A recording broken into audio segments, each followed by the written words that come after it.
We've all been told the same thing our whole lives. Save your money. Put it in a bank, build that nest egg, and just watch it grow. But what if that core piece of advice, the very thing we thought was financially responsible, is actually a trap? Okay, let's get into this, because we're about to unpack a pretty uncomfortable truth. So let's just put the question right out there. Is that savings account you've been so carefully adding to every month actually working against you? Well, the short answer is, yeah, it probably is. And it's not because you're doing anything wrong, it's because the whole financial system isn't really set up to make savers wealthy.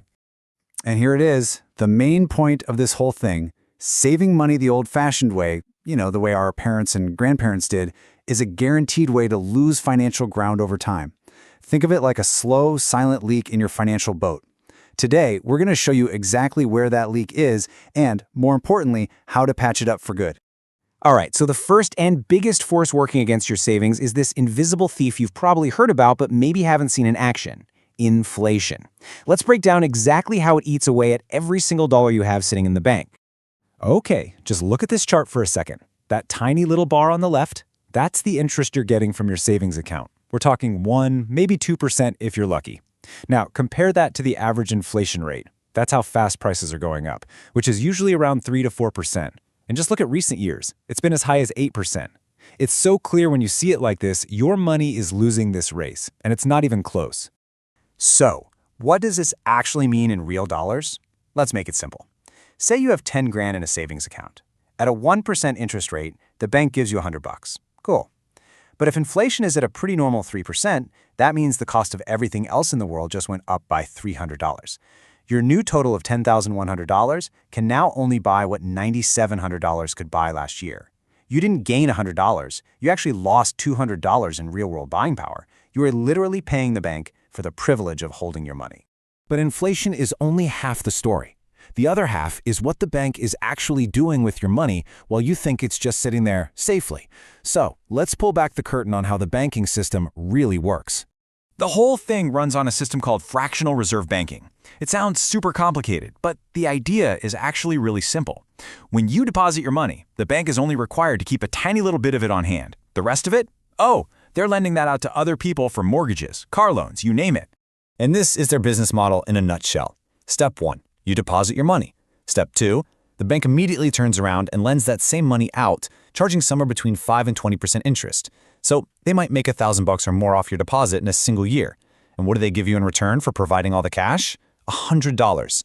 They're keeping over 90% of the profit that your money generated. You're the investor, and the bank is acting like a fund manager that takes a massive, massive cut.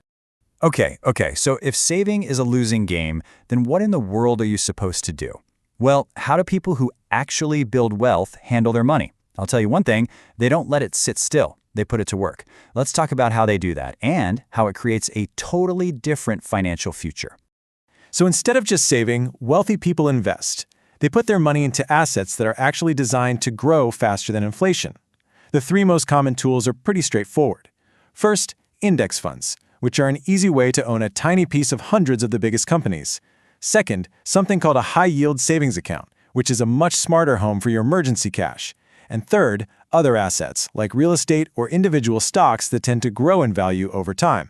And if you really want to see the difference, this is it. Just look at these numbers. $10,000 sitting in a traditional savings account for 30 years might turn into about $13,000. And remember, that's worth even less because of inflation. Now that same 10 grand invested in a simple S&P 500 index fund based on historical averages could become over $170,000. The difference isn't just big, it's life-changing. So how do you make this switch? It's not about giving up on saving completely, not at all. It's about being way smarter with it. Let's lay out a simple, step-by-step plan to get your money working for you instead of against you. Here's the new rule book. Saving is still absolutely crucial, but its job has changed.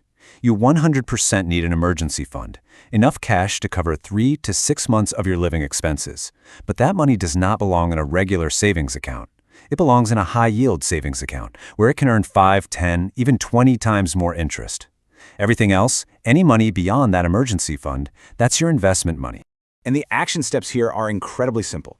First, open a high-yield savings account. You can do it online in like 10 minutes. Second, open a brokerage account with a big, reputable company. Third, and this is the most important part, set up automatic monthly investments into a broad index fund, like one that tracks the S&P 500. It doesn't matter if it's $50 or $100, just start. And then, step 4, you just let it grow. Let time and compounding do all the heavy lifting for you.